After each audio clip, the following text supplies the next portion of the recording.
ರಿಷಾ ಗೌಡ ಅಂತಂದ್ರೆ ಬರಬೇಕಾದಂಥ ಸಂದರ್ಭದಲ್ಲಿ ಯಾವ ರೀತಿಯಾಗಿ ಬಂದರು, ಏನು ಕತೆ, ವೈಲ್ಡ್ ಕಾರ್ಡ್ ಎಂಟ್ರಿ ಸ್ಪರ್ಧಿ ಅಂತಂದ್ರೆ ಹಿಂಗಿರಬೇಕು ಅಂತ ನಮ್ಮೆಲ್ಲರಿಗೂ ಕೂಡ ಅನಿಸಿತ್ತು. ಈ ಬಿಗ್ ಬಾಸ್ ಅನ್ನ ಗೆಲ್ತೀನಿ ಅನ್ನುವಂಥ ಲೆಕ್ಕಾಚಾರದಲ್ಲಿ ಕಾನ್ಫಿಡೆನ್ಸ್ ನಲ್ಲಿ ಬಂದಂತ ರಿಷಾ ಗೌಡ ಬರ್ತಿದ್ದಾಗೆ ಎಲ್ಲವೂ ಕೂಡ ಒಂದಿಷ್ಟು ಕಮ್ಮಿ ಆಗೋದಕ್ಕೆ ಆರಂಭ ಆಯಿತು. ಆದರೆ ಯಾರ ಬಗ್ಗೆ ನೆಗೆಟಿವ್ ಆಗಿ ಮಾತಾಡ್ತಾ ಇದ್ರು, ಯಾರ ಮುಖವಾಡವನ್ನ ಕಳಿಸ್ತೀನಿ ಅಂತ ಹೇಳ್ತಾ ಇದ್ರು, ಅವರ ಜೊತೆನೆ ರಿಷಾ ಒಬ್ಬರಾಗಿ ಒಂದ್ ಕಡೆ ಸೇರ್ಕೊಂಡ್ಬಿಡ್ತಾರೆ. ಅಶ್ವಿನಿ ಗೌಡ ಅವರ ಮುಖವಾಡವನ್ನ ಕಳಿಸ್ತೀನಿ ಅಂತ ಹೇಳಿದ್ರು, ಧ್ರುವ ಅವರ ಮುಖವಾಡವನ್ನ ಕಳಿಸ್ತೀನಿ ಅಂತ ಹೇಳಿದ್ರು, ಅದರ ಜೊತೆಗೆ ಕಾಕ್ರೋಚ್ ಅವರ ಮುಖವಾಡ ಕಳಿಸ್ತೀನಿ ಅಂತ ಹೇಳಿದ್ರು, ಜಾನ್ವಿ ಅವರ ಮುಖವಾಡ ಕಳಿಸ್ತೀನಿ ಅಂತ ಹೇಳಿದ್ರು. ಕಡಿಮೆ ಓಟ್ಗಳಿಂದ ಪಡೆದು ರಿಷಾ ಗೌಡ ಅವರು ಬಿಗ್ ಬಾಸ್ ಜರ್ನಿಯನ್ನ ಮುಗಿಸ್ಬಿಡ್ತಾರೆ. ಹಾಯ್ ಹಲೋ ನಮಸ್ಕಾರ, ರೆಬಲ್ ಟಿವಿಯ ವಿಶೇಷ ಕಾರ್ಯಕ್ರಮಕ್ಕೆ ಸ್ವಾಗತ. ನಾನು Siraj Valikar. Yes, Bigg Boss Risha Gowda ಈ ಹೆಸರು ಕೇಳದಂಥ ಸಂದರ್ಭದಲ್ಲಿ ಸರ್ಚ್ ಬಾಕಿ ಈ ಬಾರಿಯ ಬಿಗ್ ಬಾಸ್ ಮನೆಯಲ್ಲಿ ಸಾಕಷ್ಟು ಹೆಸರನ್ನ ಮಾಡಿದಂಥದ್ದು. ಅದರ ಜೊತೆಗೆ ಸಾಕಷ್ಟು ಬೇರೆ ವೆರೈಟಿ ಆಗಿ ಹೆಂಗೆ ಅಂತಂದ್ರೆ ಬೇರೆ ಬೇರೆ ವಿಚಾರಗಳಲ್ಲಿ ಅಂತಂದ್ರೆ ಬರಬೇಕಾದಂಥ ಸಂದರ್ಭದಲ್ಲಿ ಯಾವ ರೀತಿಯಾಗಿ ಬಂದರು, ಏನು ಕತೆ, ಅವರ ಆರ್ಭಟ ಏನು, ಅವರ ಮಾತುಕತೆ ಏನು, ಅಬ್ಬಬ್ಬಬ್ಬಬ್ಬ ಅವೆಲ್ಲವೂ ಕೂಡ ಗಮನಿಸ್ತಾ ಹೋದಾಗ ರಿಷಾ ಗೌಡ ಈ ಬಾರಿ ಒಂದು ಕಡೆ ಹೌದಪ್ಪ ಈ ರೀತಿಯಾಗಿ ವೈಲ್ಡ್ ಕಾರ್ಡ್ ಎಂಟ್ರಿ ಕೊಡುವ ಮೂಲಕ ಸಾಕಷ್ಟು ಸದ್ದನ್ನ ಮಾಡ್ತಾ ಇದ್ದಾರೆ. ವೈಲ್ಡ್ ಕಾರ್ಡ್ ಎಂಟ್ರಿ ಸ್ಪರ್ಧಿ ಅಂತಂದ್ರೆ ಹಿಂಗಿರಬೇಕು ಅಂತ ನಮ್ಮೆಲ್ಲರಿಗೂ ಕೂಡ ಅನಿಸಿತ್ತು. ಸಹಜವಾಗಿ ನಾವೆಲ್ಲರೂ ಕೂಡ ಅನ್ಕೊಳ್ತಾ ಇದ್ದೀವಿ ಬಿಗ್ ಬಾಸ್ ಮನೆಗೆ ಇಂಥ ಸಿಂಹಣಿ ಬೇಕಾಗಿದ್ದಾರೆ ಅಂತ ನಾವೆಲ್ಲರೂ ಕೂಡ ಅನ್ಕೊಳ್ತಾ ಇದ್ದೀವಿ. ಅದಾದ ನಂತರ ರಿಷಾ ಗೌಡ ಅವರ ಧ್ವನಿ ಸಾಕಷ್ಟು ರೀತಿಯಾಗಿ ಸಾಕಷ್ಟು ಜನರಿಗೆ ಇರಿಟೇಟ್ ಆಗ್ತಾ ಇತ್ತು, ಹೊರಗಡೆಯೂ ಕೂಡ ಒಳಗಡೆಯೂ ಕೂಡ. ಬರೀ ಚೀರಾಡೋದು ಬಿಟ್ಟು ಬೇರೆ ಏನು ಕೂಡ ಮಾಡ್ತಾ ಇರಲಿಲ್ಲ. ಆಟದ ವಿಚಾರದಲ್ಲಿ ಆಗಿರಬಹುದು, ಒಂದು ಕಡೆ ಬೇರೆ ಏನೇ ಆದರೂ ಕೂಡ ಅಲ್ಲಿ ಪ್ರಮುಖವಾಗಿ ಬಿಗ್ ಬಾಸ್ ಮನೆ ಅಂತಂದಾಗ ಸಹಜವಾಗಿ ವ್ಯಕ್ತಿತ್ವಗಳ ಆಟ ಅಂತ ಹೇಳ್ತಾರೆ. ಯಾಕಂದರೆ 12 ಸೀಸನ್ನಿಂದ ಒಂದಿಷ್ಟು ನೋಡ್ತಾ ಹೋದಾಗ ಈ ರೀತಿಯಾಗಿ ಆರ್ಭಟ ಮಾಡಿದವರು ಬಿಗ್ ಬಾಸ್ ಮನೆಯಲ್ಲಿ ವೈಲ್ಡ್ ಕಾರ್ಡ್ ಎಂಟ್ರಿ, ಯಾಕಂದರೆ ಈ ಹಿಂದೆ ನೋಡಿದಂಥ ಹೋದಾಗ ರಜತ್ ಆಗಿರ್ಬೋದು, ಒಂದು ರೀತಿಯಾಗಿ ಹನುಮಂತ ಆಗಿರ್ಬೋದು, ಸಾಕಷ್ಟು ರೀತಿಯಾಗಿ ವೆರೈಟಿ ವೈಲ್ಡ್ ಕಾರ್ಡ್ ಎಂಟ್ರಿಯನ್ನು ಕೊಟ್ಟಿದ್ದಾರೆ. ಆದರೆ ಅವರ ಆರ್ಭಟನೇ ಬೇರೆ ರೀತಿಯಾಗಿತ್ತು. ಬಟ್ ರಿಷಾ ಗೌಡ ಎಂಟ್ರಿ ಕೊಟ್ಟಾಗ ನಿಜವಾಗ್ಲೂ ಕೂಡ ಒಂದು ರೀತಿಯಾಗಿ ನಾವೆಲ್ಲರೂ ಕೂಡ ಅನ್ಕೊಳ್ತಾ ಇದ್ದೀವಿ, ಬಾರಿ ಬಿಡ್ರಿ, ಅದ್ಭುತವಾಗಿ ಆಡ್ತಾರೆ ಬಿಡ್ರಿ. ಯಾಕಂದರೆ ಅವರು ಬಂದಿದ ತಕ್ಷಣ ಆ ತಲೆ ಹೊಡೆಯುವಂಥ ಒಂದು ಈ ಕಾರ್ಯಕ್ರಮ ಇತ್ತಲ್ಲ, ಸೊ ಎಲ್ಲರನ್ನ ಯಾರನ್ನ ಮುಖವಾಡ ಬಿಚ್ಚಿಡ್ತೀರಾ, ಯಾರ ಮುಖವಾಡವನ್ನು ನೀವು ಕಳಿಸ್ತೀರಾ ಅನ್ನುವಂಥ ಲೆಕ್ಕಾಚಾರದಲ್ಲಿ ಕಾಕ್ರೋಚ್ದವ್ರದ್ದಾಗಿರ್ಬೋದು, ಅದರ ಜೊತೆಗೆ ಧ್ರುವಂತದಾಗಿರ್ಬೋದು, ಅಶ್ವಿನಿ ಗೌಡದಾಗಿರ್ಬೋದು, ಎಲ್ಲರ ಮುಖವಾಡವನ್ನು ಕಳಚಿ ನಾನು ಈ ಬಿಗ್ ಬಾಸ್ ಅನ್ನ ಗೆಲ್ತೀನಿ ಅನ್ನುವಂಥ ಲೆಕ್ಕಾಚಾರದಲ್ಲಿ ಕಾನ್ಫಿಡೆನ್ಸ್ ನಲ್ಲಿ ಬಂದಂಥ ರಿಷಾ ಗೌಡ ಮುಂದಿನ ದಿನಗಳಲ್ಲಿ ಸಾಕಷ್ಟು ಬದಲಾವಣೆಗಳಾಗುತ್ತೆ, ಸಾಕಷ್ಟು ರೀತಿಯಾದಂಥ ಆಟ ಬದಲಾವಣೆ ಆಗ್ತಾ ಇದ್ದ ಹಾಗೆ ಅವರ ಮೇಲೆಯೂ ಕೂಡ ಒಂದಿಷ್ಟು ಆರೋಪಗಳು ಕೇಳಿ ಬರುತ್ತೆ. ಗಿಲ್ಲಿ ಮೇಲೆ ಹಲ್ಲೆ ಮಾಡಿರುವಂಥ ವಿಚಾರ ಇವೆಲ್ಲವೂ ಕೂಡ ಒಂದಿಷ್ಟು ಚರ್ಚೆ ಆಗುತ್ತೆ. ಎಸ್ ನೋಡಪ್ಪ, ಈಗ ಗಮನಿಸ್ತಾ ಹೋದರೆ ನಾವು ರಿಷಾ ಗೌಡ ಅಕ್ಟೋಬರ್ 19ರಂದು ಬಿಗ್ ಬಾಸ್ ಕನ್ನಡ ಸೀಸನ್ 12ರ ಕಾರ್ಯಕ್ರಮಕ್ಕೆ ಅಕ್ಟೋಬರ್ 19ರಂದು ವೈಲ್ಡ್ ಕಾರ್ಡ್ ಎಂಟ್ರಿಯನ್ನು ಕೊಡ್ತಾರೆ. ಸೊ ಎಂಟ್ರಿ ಕೊಡ್ತಿದ್ದ ಹಾಗೆ ರಿಷಾ ಗೌಡ ದೊಡ್ಡ ಮನೆಗೆ ಸೇರ್ತಿದ್ದಾಗೆ ಆರಂಭದಲ್ಲಿ ಟಫ್ ಕಾಂಪಿಟೇಟರ್, ಹೌದಪ್ಪ ಬಹಳ ಅದ್ಭುತವಾದಂಥ ಕಾಂಪಿಟೇಟರ್ ಆಗಬಹುದು ಅಂತ ಎಲ್ಲರೂ ಕೂಡ ಊಹೆ ಮಾಡಿದ್ರು. ಯಾಕಂದರೆ ಅಷ್ಟರ ಮಟ್ಟಿಗೆ ಅವರ ಪವರ್ಫುಲ್ ಆಗಿ ಮಾತುಗಳಾಗಿರ್ಬೋದು, ಅವರ ಸ್ಪಷ್ಟತೆ ಆಗಿರ್ಬೋದು, ಸೊ ಯಾರನ್ನ ಚಾಯ್ಸ್ ಮಾಡಬೇಕಾದಂಥ ಸಂದರ್ಭದಲ್ಲಿ ಅಷ್ಟರ ಮಟ್ಟಿಗೆ ಅದ್ಭುತವಾಗಿ ಮಾಡ್ತಾ ಇದ್ರು. ಆದರೆ ಬರ್ತಿದ್ದಾಗೆ ಎಲ್ಲವೂ ಕೂಡ ಒಂದಿಷ್ಟು ಕಮ್ಮಿ ಆಗೋದಕ್ಕೆ ಆರಂಭ ಆಯಿತು. ಆದರೆ ಯಾರ ಬಗ್ಗೆ ನೆಗೆಟಿವ್ ಆಗಿ ಮಾತಾಡ್ತಾ ಇದ್ರು, ಯಾರ ಮುಖವಾಡವನ್ನ ಕಳಿಸ್ತೀನಿ ಅಂತ ಹೇಳ್ತಾ ಇದ್ರು, ಅವರ ಜೊತೆನೆ ರಿಷಾ ಒಬ್ಬರಾಗಿ ಒಂದ್ ಕಡೆ ಸೇರ್ಕೊಂಡ್ಬಿಡ್ತಾರೆ. ನೋಡಕ್ಕೆ ಯಾಕೆ ಅಂತಂದ್ರೆ ರಿಷಾ ಗೌಡ ಬಿಗ್ ಬಾಸ್ ಮನೆಗೆ ಎಂಟ್ರಿ ಕೊಟ್ಟು 5ನೇ ವಾರಕ್ಕೆ ಬಿಗ್ ಬಾಸ್ ನಿಂದ ಒಂದ್ ಕಡೆ ಔಟ್ ಆಗಿಬಿಟ್ಟಿದ್ದಾರೆ ಇದೀಗ ಸದ್ಯಕ್ಕೆ. ಈಗ ಹೌದು, ಈ ವಾರದ ಮನೆಯಿಂದ ಹೊರ ಹೋಗಲು ಅಶ್ವಿನಿ ಗೌಡ, ಹಾಗೆ ಜಾನ್ವಿ, ಧ್ರುವಂತ್, ಮಾಳು, ರಕ್ಷಿತಾ ಶೆಟ್ಟಿ, ಸ್ಪಂದನ, ಸೋಮಣ್ಣ, ರಿಷಾ ಗೌಡ, ಸೂರಜ್ ಸಿಂಗ್, ಹಾಗೆ ರಾಶಿಕಾ ಶೆಟ್ಟಿ ಆಗಿರ್ಬೋದು, ಅಭಿಷೇಕ್ ಆಗಿರ್ಬೋದು, ಎಲ್ಲರೂ ಕೂಡ ನಾಮಿನೇಟ್ ಆಗಿದ್ರು 10 ಜನ ಪ್ರಮುಖವಾಗಿ. ಸೊ ಎಲ್ಲರೂ ಕೂಡ ಸೇವ್ ಆಗ್ತಾರೆ. ಹೋದಂತೆ ರಿಷಾ ಗೌಡ ಒಂದಿಷ್ಟು, ಜಾನ್ವಿ, ಧ್ರುವಂತ್ ಮಧ್ಯೆ ಒಂದಿಷ್ಟು ಕಾಂಪಿಟೇಷನ್ ಆರಂಭ ಹೆಚ್ಚಾಗೋಗ್ಬಿಡುತ್ತೆ. ಮೊದಲು ಜಾನ್ವಿ ಅವರು ಒಂದು ಕಡೆ ಸೇವ್ ಆಗ್ತಾರೆ, ಒಂದು ಕಡೆ ಅವರು ಕೂಡ ಉಳ್ಕೊಂಡ್ಬಿಡ್ತಾರೆ. ಬಳಿಕ ಧ್ರುವಂತ್ ಹಾಗೆ ರಿಷಾ ಗೌಡ ಮಧ್ಯೆ ಈ ವಾರ ಯಾರು ಮನೆಯಿಂದ ಹೊರಬರ್ತಾರೆ ಅನ್ನುವಂಥದ್ದು ಸಾಕಷ್ಟು ಜನರಿಗೆ ಕುತೂಹಲ ಇತ್ತು. ಯಾಕೆ ಅಂತಂದರೆ ಏನಾಗ್ಬೋದು, ಏನು ಕಥೆನೋ ಅನ್ನುವಂಥ ಲೆಕ್ಕಾಚಾರದಲ್ಲಿ ಕೊನೆಗೆ ಒಂದಿಷ್ಟು ಬ್ರೇಕ್ ಬೀಳುತ್ತೆ. ಕಡಿಮೆ ಓಟ್ಗಳಿಂದ ಪಡೆದು ರಿಷಾ ಗೌಡ ಅವರು ಬಿಗ್ ಬಾಸ್ ಜರ್ನಿಯನ್ನು ಮುಗಿಸ್ಬಿಡ್ತಾರೆ. ಮತ್ತೊಂದು ಕಡೆ ಏನಾಯಿತು, ಒಂದಿಷ್ಟು ಮೈನಸ್ ಪಾಯಿಂಟ್ಗಳು ಅಂತ ಗಮನಿಸ್ತಾ ಹೋದರೆ ಗಿಲ್ಲಿ ನಟನ ಮೇಲೆ ಕೈ ಮಾಡಿದಾಗಲೇ ಒಂದಿಷ್ಟು ರಿಷಾ ಅವರನ್ನು ಹೊರಗಡೆ ಕಳಿಸ್ಬೋದಾಗಿತ್ತು. ಯಾಕೆ ಅಂತಂದರೆ ಅಭಿಮಾನಿಗಳಾಗಿರ್ಬೋದು, ಪ್ರೇಕ್ಷಕರಾಗಿರ್ಬೋದು ಪಟ್ಟನ್ನು ಹಿಡಿದಿದ್ರು. ಈ ರೀತಿಯಾಗಿ ಬಿಗ್ ಬಾಸ್ ಮನೆಯಲ್ಲಿ ಇಲ್ಲಿವರೆಗೂ ಕೂಡ ಹಲ್ಲೆ ಮಾಡಿದವರು ಯಾರೂ ಕೂಡ ಉಳಿದೇ ಇಲ್ಲ. ಈ ಹೋಲ್ ಸೀಸನ್ನಲ್ಲಿ ಗಮನಿಸ್ತಾ ಹೋದರೆ ಒಂದು ಕಡೆ ಲಾಯರ್ ಜಗದೀಶ್ ಅವರಾಗಿರ್ಬೋದು, ಅದರ ಜೊತೆಗೆ ಮತ್ತೊಬ್ಬ ಸ್ಪರ್ಧಿ ಆಗಿರ್ಬೋದು, ಎಲ್ಲರೂ ಕೂಡ ಹೊರಗಡೆ ಬಂದ್ರಲ್ಲ. ಒಂದಿಷ್ಟು ಹಲ್ಲೆ ವಿಚಾರಕ್ಕೆ ಸಂಬಂಧಪಟ್ಟ ಹಾಗೆ ಅವರು ಹೊರಗಡೆ ಬಂದಾಗ ಈ ಹಿಂದೆ ಗಮನಿಸ್ತಾ ಹೋದರೆ ಮತ್ತೊಂದು ಕಡೆ ಏನಪ್ಪ ಅಂತಂದರೆ ಇದೇ ಹನುಮಂತನ ಮೇಲೆ ಅಲ್ಲಿರುವಂಥ ಮಹಿಳಾ ಸ್ಪರ್ಧಿಯು ಕೂಡ ಒಂದಿಷ್ಟು ಹಲ್ಲೆಯನ್ನು ಮಾಡಿರ್ತಾರೆ. ಬಟ್ ಒಂದು ರೀತಿಯಾಗಿ ಗಮನಿಸ್ತಾ ಹೋದರೆ ಮಹಿಳೆಯರನ್ನ ಕೂಡ ಉಳಿಸ್ಕೊಂಡ್ಬಿಟ್ರು. ಈ ರಿಷಾ ಗೌಡರನ್ನ 99% ಅಲ್ಲಿ ಮನೆಯಲ್ಲಿರುವಂಥ ಸ್ಪರ್ಧಿಗಳು ಒಂದು ಕಡೆ ಅವರನ್ನು ಆಯ್ಕೆ ಮಾಡ್ತಾರೆ. ಹೌದು, ಇರಲಿ, ಇದೊಂದು ಸಾರಿ ಚಾನ್ಸ್ ಕೊಟ್ಬಿಡಿ, ಯಾಕಂದರೆ ತಪ್ಪು ಸಹಜವಾಗಿ ಮಾಡಬಹುದು, ಮನುಷ್ಯ ಅಂತಂದಮೇಲೆ ತಪ್ಪುಗಳನ್ನು ಮಾಡ್ತಾರೆ, ಆದರೆ ಇದೊಂದು ಚಾನ್ಸ್ ಕೊಡಿ ಅಂತ ಸಾಕಷ್ಟು ಜನ ಹೇಳ್ತಾರೆ. ಆದರೆ ಮಾಳು ಮಾತ್ರ ರೆಡ್ ಕಾರ್ಡನ್ನು ಹಿಡಿತಾರೆ. ಇಲ್ಲ, ಅವರು ಹೋಗಲೇಬೇಕು ಅಂತ ಒಂದಿಷ್ಟು ಪಟ್ಟನ್ನು ಹಿಡಿತಾರೆ. ಬಟ್ ಎಲ್ಲರೂ ಕೂಡ ಅನುಮತಿ ಮೇರೆಗೆ, ಎಲ್ಲರ ಅಭಿಪ್ರಾಯದ ಮೇರೆಗೆ ಕಿಚ್ಚ ಸುದೀಪ್ ಅವರು ಕೂಡ ಆಯಿತು, ನೀವು ಅದ್ಭುತವಾಗಿ ಆಡ್ತಾ ಇದ್ದಾರೆ, ಈ ರೀತಿಯಾಗಿ ಮತ್ತೊಮ್ಮೆ ಮಾಡಕ್ಕೆ ಹೋಗಬೇಡಿ ಅಂತ ಭಾಳ ಸ್ಪಷ್ಟವಾಗಿ ಹೇಳ್ತಾರೆ. ನೋಡಿ, ಗಿಲ್ಲಿ ಹಾಗೂ ರಿಷಾ ಇಬ್ಬರಿಂದಲೂ ಕೂಡ ಒಂದಿಷ್ಟು ತಪ್ಪಾಗಿದ್ದರಿಂದಾಗಿ ರಿಷಾ ಅವರು ಮನೆಯಲ್ಲಿ ಒಂದಿಷ್ಟು ಇಟ್ಕೊಳ್ತಾರೆ. ಸೊ ಅಥವಾ ಬೇಡವಾ ಅನ್ನುವಂಥ ಒಂದಿಷ್ಟು ನಿರ್ಧಾರಗಳನ್ನು ಅಲ್ಲಿರುವಂಥ ಸ್ಪರ್ಧಿಗಳ ಜೊತೆ ಕಿಚ್ಚ ಸುದೀಪ್ ಅವರು ಹೇಳ್ತಾರಲ್ವ, ಸಾಕಷ್ಟು ಜನ ಸೇಫ್ ಆಗಬೇಕಾ ಅಥವಾ ಬೇಡವಾ ಅನ್ನುವಂಥ ಲೆಕ್ಕಾಚಾರದಲ್ಲಿ ಅದೇ ವಾರನೇ ಒಂದು ಕಡೆ ಪ್ರಮುಖವಾಗಿ ರಿಷಾ ಗೌಡ ಹೊರಗೆ ಬರಬೇಕಾಗಿತ್ತು. ಸೊ ಅವರ ಜೊತೆನೇ ಒಂದಿಷ್ಟು ನೋಡ್ತಾ ಹೋದಾಗ ಈ ರೀತಿಯಾಗಿ ಮ್ಯಾನ್ ಹ್ಯಾಂಡ್ಲಿಂಗ್ ಆಗೋಗ್ಬಿಟ್ಟಿದೆ.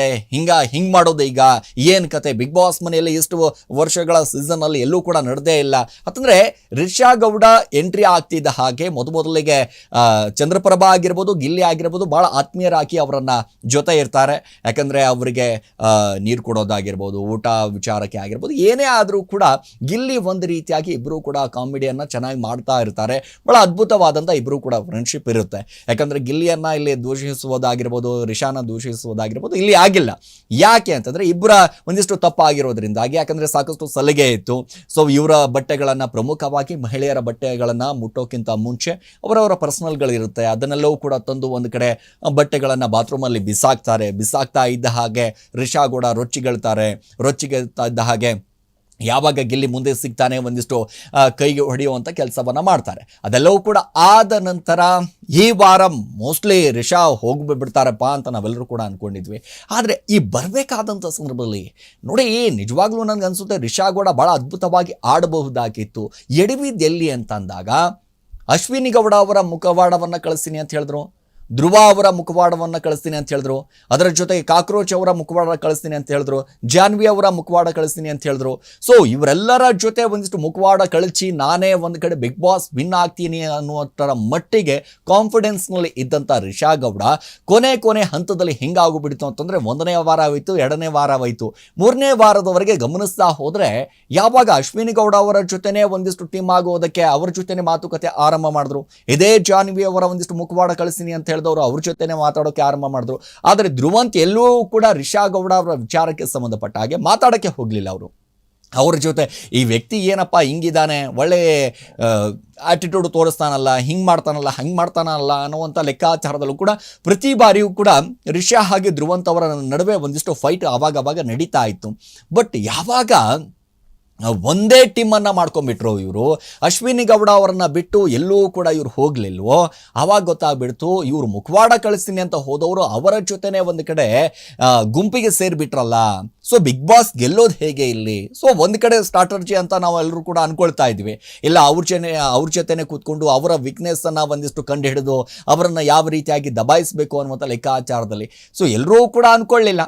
ಇಲ್ಲಿ ಮತ್ತೊಂದು ಕಡೆ ಏನಾಗ್ಬಿಡ್ತು, ಟೀಮು ಇಲ್ಲಿ ಗಿಲ್ಲಿ ಟೀಮ್ ಆಗಿರ್ಬೋದು, ಒಂದು ಕಡೆ ಅಶ್ವಿನಿ ಟೀಮು, 2 ಟೀಮ್ ಆಗೋಗ್ಬಿಡ್ತು. ಈ 2 ಟೀಮಲ್ಲಿ ಪ್ರಮುಖವಾಗಿ ಈ ವೈಲ್ಡ್ ಕಾರ್ಡ್ ಎಂಟ್ರಿ ಅಂತಂದಾಗ ಸೂರಜ್ ಆಗಿರ್ಬೋದು, ರಘು ಅವರಾಗಿರ್ಬೋದು, ರಿಷಾ ಗೌಡ ಆಗಿರ್ಬೋದು, 3 ಜನ ಒಂದಿಷ್ಟು ಎಂಟ್ರಿ ಕೊಟ್ಟಂಥ ಸಂದರ್ಭದಲ್ಲಿ ನಾವೆಲ್ಲರೂ ಕೂಡ ಅಂದ್ಕೊಳ್ತಾ ಇದ್ವಿ, ರಿಷಾ ಗೌಡ ಭಾರಿ ಬಿಡ್ರಿ, ಸೂರಜು ಒಂದಿಷ್ಟು ರೊಮ್ಯಾಂಟಿಕ್ ಆಗಿ ಒಂದಿಷ್ಟು ಹುಡುಗಿಯರನ್ನ ಸೊ ಗಮನ ಸೆಳೆಯುವ ಮೂಲಕ ಅವರು ಎಂಟ್ರಿ ಕೊಡ್ತಾರೆ, ರಘು ಒಂದು ರೀತಿಯಾಗಿ ಎಂಟ್ರಿ ಕೊಡ್ತಿದ್ದ ಹಾಗೆ ಅಶ್ವಿನಿ ಗೌಡ ಅವ್ರನ್ನ ಒಂದು ಕಡೆ ಟಾರ್ಗೆಟ್ ಮಾಡುವಂಥ ಕೆಲಸ ಮಾಡ್ತಾರೆ, ಧ್ರುವಂತನನ್ನ ಒಂದು ಕಡೆ ಕಾಕ್ರೋಚ್ನನ್ನ, ಸೊ ಅದರ ಜೊತೆಗೆ ಈ ಧನುಷ್ನನ್ನು, ಯಾಕಂದರೆ ಈ ತಣ್ಣೀರು ಹಾಕಬೇಕಾಗಿರುತ್ತೆ, ಬೆಳಗ್ಗೆ ಎದ್ದ ತಕ್ಷಣ ತಣ್ಣೀರು ಹಾಕುವಂಥ ಕೆಲಸದಲ್ಲೂ ಕೂಡ ವೈಲ್ಡ್ ಕಾರ್ಡ್ ಎಂಟ್ರಿ ಮೂಲಕ ಎಂಟ್ರಿ ಕೊಟ್ಟಂಥ ಈ 3 ಜನದಲ್ಲಿ 2 ಸಾರಿ ಕ್ಯಾಪ್ಟನ್ ಆಗ್ತಾರೆ, ಒಂದು ಕಡೆ ಉತ್ತಮವನ್ನು ಪಡೆದುಕೊಳ್ತಾರೆ, ಅದರ ಜೊತೆಗೆ ಕಿಚ್ಚನ ಚಪ್ಪಾಳೆಯನ್ನು ಪಡೆದುಕೊಳ್ಳುವಂಥ ಕೆಲಸ ಇದೇ ರಘು ಮಾಡ್ತಾರೆ.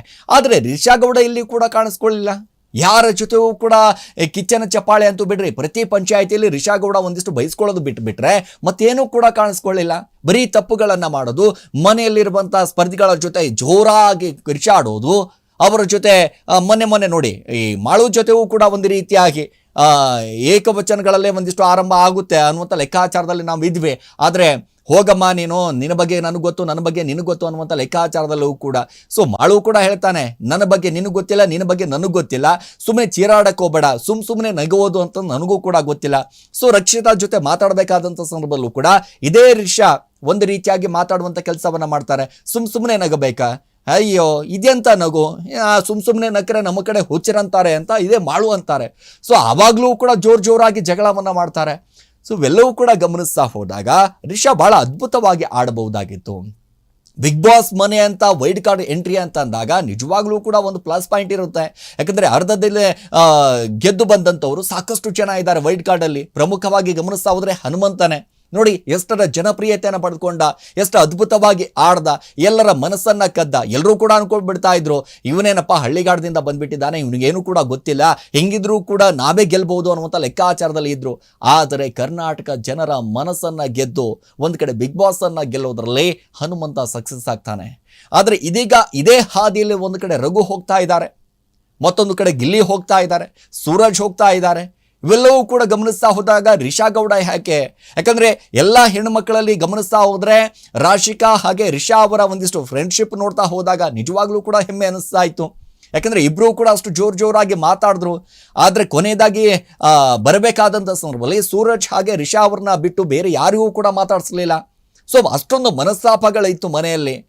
ಸೊ ಅಷ್ಟೆಲ್ಲವೂ ಕೂಡ ಮನಸ್ತಾಪಗಳನ್ನು ಇಟ್ಕೊಂಡು ಬಂದಿರುವಂಥ ರಿಷಾ ಗೌಡ ಒಂದು ಕಡೆ ಬಿಗ್ ಬಾಸನ್ನು ಗೆಲ್ಲಬಹುದಾಗಿತ್ತು. ಹಾಗಾದರೆ ಇಷ್ಟರ ಮಟ್ಟಿಗೆ ಅಂತಂದರೆ ಅವರು ಎಡವಿದ್ದು ಒಂದಲ್ಲ ಎರಡಲ್ಲ, ಎಲ್ಲ ಕಡೆ ಎಡುವಂಥ ಕೆಲಸವನ್ನು ಮಾಡ್ತಾರೆ. ಮೊದಲಿಗೆ ಗಿಲ್ಲಿ ಜೊತೆ ಫ್ರೆಂಡ್ಶಿಪ್ ಆಗುತ್ತೆ, ಅದಾದ ನಂತರ ಗಿಲ್ಲಿ ಯಾವ ರೀತಿಯಾಗಿದ್ದಾನೆ ಅನ್ನೋದು ಗೊತ್ತಾಗ್ಬಿಡುತ್ತೆ, ಅಥವಾ ರಿಷಾ ಗೌಡ ಯಾವ ರೀತಿಯಾಗಿದ್ದಾರೆ ಅನ್ನೋದು ಗೊತ್ತಾಗುತ್ತೆ. ಅದು ಕೂಡ ಒಂದಿಷ್ಟು ಫ್ರೆಂಡ್ಶಿಪ್ ದೂರ ಆಗೋದಕ್ಕೆ ಆರಂಭ ಆಗುತ್ತೆ ಮೊದಲಿಗೆ. ಸೊ 2 ವಾರಗಳ ಆದ ನಂತರ, 1 ವಾರಗಳ ಆದ ನಂತರ, ಅದಾದ ನಂತರ ಯಾರು ಮುಖವಾಡವನ್ನು ಕಳಿಸ್ತೀನಿ ಅಂತ ಹೇಳಿದ್ರು ಅದೇ ಅಶ್ವಿನಿ ಗೌಡ ಅವರ ಜೊತೆ ಬೆಡ್ಡಲ್ಲಿ ಒಂದಿಷ್ಟು ಮಾತಾಡುವಂಥ ಕೆಲಸ ಆಗುತ್ತೆ, ಅವರ ಟೀಮಿಗೆ ಒಂದು ಕಡೆ ಸೇರಿಕೊಳ್ತಾರೆ. ಸೊ ಈ ರೀತಿ ಆದಾಗ ಅಶ್ವಿನಿ ಗೌಡ ಅವರಿಗೆ ಪ್ರಮುಖವಾಗಿ ಒಂದು ರೀತಿಯಾಗಿ, ಯಾಕೆಂದರೆ ಜಾನ್ವಿ ಅವರ ಜೊತೆ ಜಗಳ ಮಾಡಿಕೊಂಡು ಆ ಜಾನ್ವಿ ಸ್ಥಾನವನ್ನು ಇದೇ ರಿಷಾ ಗೌಡ ಅವರು ತುಂಬುವಂಥ ಕೆಲಸ ಮಾಡ್ತಾರೆ. ಸೊ ಇಷ್ಟರ ಮಟ್ಟಿಗೆ ಪ್ರತಿಯೊಂದು ಕೂಡ ಪಾಯಿಂಟನ್ನು ಗಮನಿಸ್ತಾ ಹೋದಾಗ ರಿಷಾ ಗೌಡ ಒಂದಲ್ಲ ಎರಡಲ್ಲ ಸಾಕಷ್ಟು ಕಡೆ ಎಡವಿದ್ದಾರೆ ಅವರು.